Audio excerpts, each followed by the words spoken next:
Halo, assalamualaikum warahmatullahi wabarakatuh. Salam sehat selalu.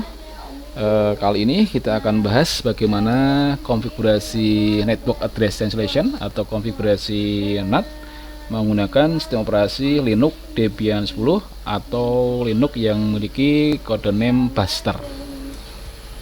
Baik, kali ini kita akan mulai membahas bagaimana konfigurasi jaringan komputer jika menggunakan sistem operasi Linux Debian 10 atau sekarang dikenal dengan nama kode name-nya Buster. Jadi kalau kita berbicara konfigurasi jaringan komputer, biasanya di bagian awal konfigurasi atau basic konfigurasinya yang harus dikonfigurasi adalah konfigurasi NAT, yaitu konfigurasi Network Address Translation. Jadi sebelumnya kita juga sudah membahas bagaimana jika jaringan komputer yang kita bangun itu kendalinya sistem operasinya menggunakan mikrotik. Nah, kali ini kita akan mencoba bagaimana jika jaringan yang kita bangun itu menggunakan sistem operasi Linux Debian 10. Tentu sebelum kita mulai konfigurasi ada beberapa hal yang perlu disiapkan dengan baik, ya, yaitu perangkat idealnya itu minimal 2 buah komputer. Kenapa harus 2? Karena harus satu difungsikan sebagai PC server dan satunya difungsikan sebagai PC client. Karena pada prinsipnya untuk jaringan komputer harus menggunakan prinsip client server, di mana nanti PC server memperoleh internet dari ISP, Internet Service Provider, sehingga internet tadi bisa diterima dengan baik oleh jaringan lokal atau PC client. Nah, untuk menggunakan atau mengimplementasikan 2 buah komputer tadi bisa secara real maupun secara virtualisasi. Bisa mana yang nyaman digunakan untuk diimplementasikan untuk dicobanya. Nah, kali ini coba kita langsung konfigurasi menggunakan sistem operasi Linux Debian 10.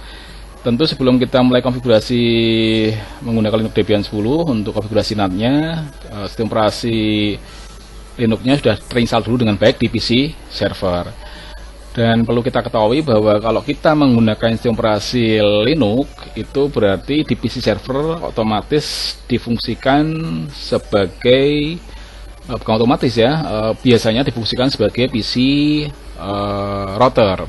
Artinya apa? Artinya bahwa PC server sekaligus sebagai jembatan nanti untuk menghubungkan jaringan luar ISP dengan jaringan lokal kita, jaringan dalam kita yang nanti akan memperoleh internet juga dari ISP. Jadi langsung aja kita mulai konfigurasi.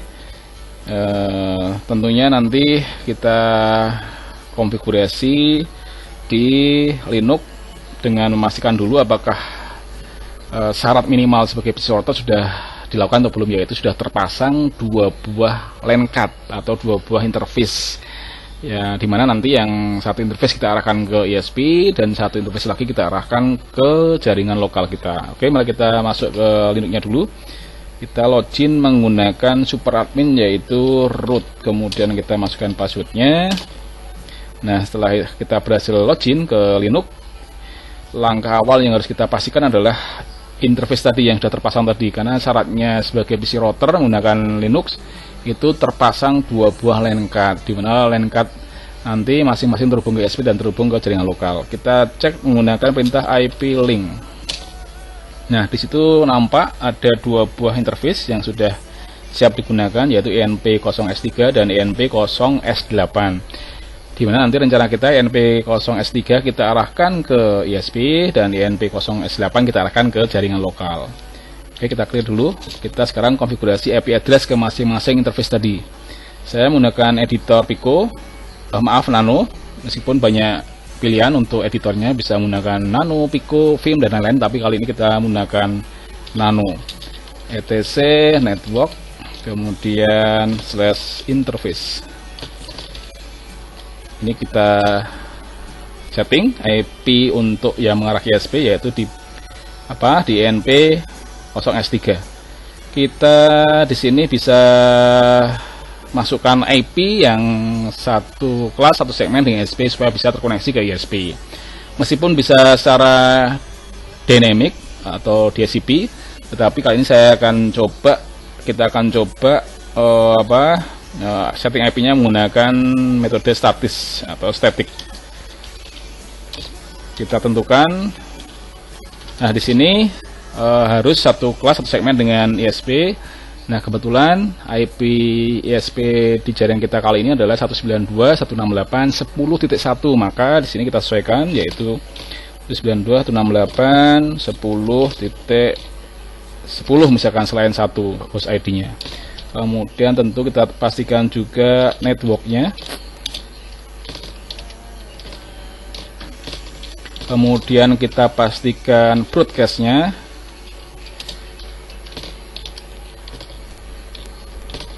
Kemudian juga kita tentukan netmask-nya. Karena kelas C atau slash 24 kita gunakan berarti slash 24 255.255.255.0. Kemudian di sini juga harus kita tentukan gateway-nya karena nanti sebagai gateway ke arah ISP yaitu IP public-nya ISP. Dan tadi 10.1. Kemudian juga bisa ditambahkan sekaligus DNS name servernya. Ya, kita daftarkan di sini yaitu IP public-nya ISP, DNS-nya atau DNS yang dari ISP. Karena kita simulasi bisa kita tambahkan juga misalkan DNS-nya dari Google. Nah, setelah itu kita lanjut untuk konfigurasi yang mengarah ke jaringan lokal kita yaitu menggunakan interface ENP0S8. Jadi auto ENP0S8, kemudian kita konfigurasi IPS ENP0S8 innet static juga secara statis ya. Kemudian kita tentukan addressnya. Di sini bebas sesuai rencana kita menggunakan IP 192.168 misalkan 80.1. Kemudian tentukan juga tentunya networknya atau IP awal di suatu blok subnet jaringannya. Ini kita berarti tentukan host ID-nya 0. Kemudian broadcast-nya yaitu IP terakhir di suatu blok subnetnya yaitu misalkan kalau kita menggunakan 81 berarti ini 80.255. Kemudian terakhir apa? Netmask-nya. Nah, ini kelas C dan slash 24 maka netmask-nya sama. Maaf ini netmask 255.255.255.0. Harus teliti, kita cek lagi ini nampaknya ada yang terinput spasi ya. Jadi ini adalah konfigurasi IP baik ENP0S3 yang mengarah ke ISP dan ENP0S8 yang mengarah ke jaringan lokal kita. Nah, setelah kita konfigurasi IP-nya, kita tinggal simpan, Ctrl X, yes, enter. Kemudian kita harus merestart menggunakan perintah service networking restart, atau bisa menggunakan perintah biasanya bisa gunakan perintah juga etc. Ini alternatif ya, alternatif untuk kita restart networking restart juga bisa kita lakukan sama saja. Kemudian setelah itu tentu kita uji apakah IP yang kita tentukan tadi bisa kita gunakan yang mengarah ke ISP yaitu ping 192.168.10.10. Nah, terlihat di sini network is unreachable, artinya kemungkinan interface-nya belum kita aktifkan. Nah, untuk mengaktifkannya kita ketikkan if up spasi nama interface yang belum aktif yaitu ENP0S3. Nah, coba sekarang kita ping lagi. Nah, sudah bisa. Kemudian kita sekarang cek apakah server juga sudah dapat internet dari ISP atau penyedia layanan internet, karena pada prinsipnya kalau sudah kita beri IP yang satu kelas segmen dari ISP maka harusnya PC server sudah mendapatkan internet dari ISP. Kita coba langsung ke alamatnya suatu situs misalkan Google ya, ternyata memang sudah bisa. Jadi sejauh ini server kita sudah terkoneksi dengan baik ke ISP, artinya mendapatkan layanan internet dari ISP. Kita juga mungkin coba alamat domainnya juga sudah bisa. Nah, setelah itu kita tinggal masuk konfigurasi atau basic konfigurasinya jaringan komputer, yaitu konfigurasi NAT. Untuk itu kita langsung edit dulu menggunakan perintah editor nano pada file yang pertama yang perlu kita konfigurasi adalah NAT, yaitu pada file sysctl.conf ya. Kita di sini tidak banyak yang perlu kita edit, hanya pada bagian forward. Artinya kita aktifkan fungsi forwardnya supaya nanti konfigurasi NAT-nya berhasil kita setting dengan baik. Jadi pagar cukup kita hilangkan, kemudian kita simpan. Nah, setelah konfigurasi NAT kita lakukan seperti tadi, lanjut kita mengaktifkan konfigurasi NAT tadi dengan cara kita masuk lagi mengedit file yang lain, yaitu rc lokal. Nah, di sini kita tambahkan perintah untuk mengaktifkan konfigurasi NAT yang sudah kita lakukan, yaitu menggunakan perintah iptables, kemudian maintainat, main a besar, kemudian post routing ya, post routing, kemudian main o kecil, punya kecil ya. Kemudian ini interface yang digunakan untuk mengarah ke ISP, yaitu ENP0S3 ya, yang terhubung ke penyediaan internet. Kemudian ini spasi main J masquerade ya, seperti ini, masque kurang e di sini, masquerade. Nah, jadi perintahnya itu untuk mengaktifkan konfigurasi NAT, yaitu iptables, maintainat, main a, post routing, main o kecil, np0s3 spasi main j masquerade. Oke, kalau sudah kita simpan, Ctrl X, yes, enter.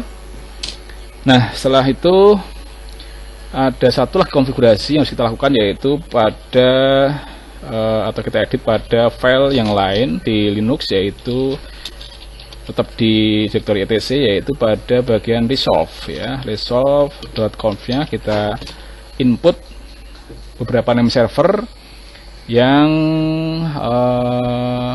sebagai gateway dari jaringan lokal kita. Jadi di sini sudah otomatis tadi kita membuat di tab awal sudah terdaftar di sini. Kita bisa tambahkan juga name server selain ini ya, ini yang tadi dari header 1 yang mengarah ke header 1 yang mengarah ke ISP, dan ini adalah